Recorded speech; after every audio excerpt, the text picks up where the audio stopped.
In Serbia, hundreds of supporters cheered ultranationalist Vojislav Šešelj on his return to Belgrade after 12 years of detention in the Netherlands, where he was being tried for war crimes. Judges at The Hague's UN tribunal ordered Šešelj's release, as he reportedly has colon cancer that has spread to his liver. The 60-year-old is accused of war crimes and crimes against humanity during the wars in the early 1990s that followed the breakup of Yugoslavia.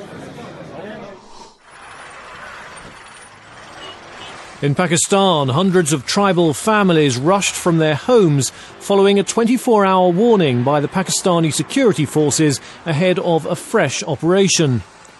The people left the Bara area of the Khyber tribal district and arrived at registration centres on the outskirts of Peshawar. Nearly 1 million people have already been displaced from North Waziristan, where Pakistani security forces are conducting a massive anti-Taliban offensive.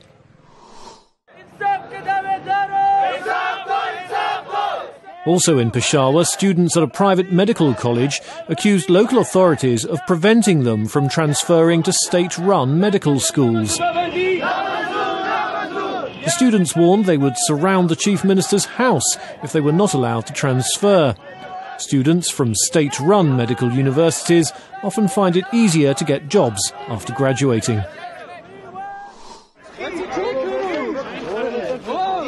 In Armenia, police clashed with activists marching to the finance ministry in Yerevan.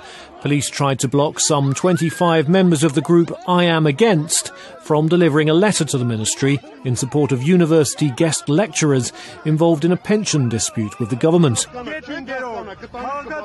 The activists eventually broke through a police cordon and made their way to the ministry, where they delivered the letter and chanted slogans.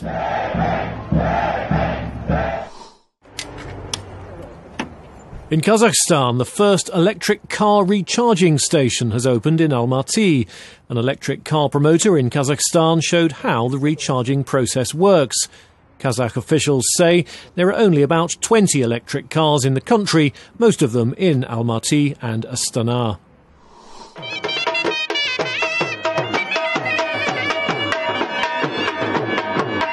In the northern Pakistani town of Swabi, a traditional game of Neza-Bazi was held to promote a message of peace. The game involves players galloping on horseback and trying to pick up small objects with their spears.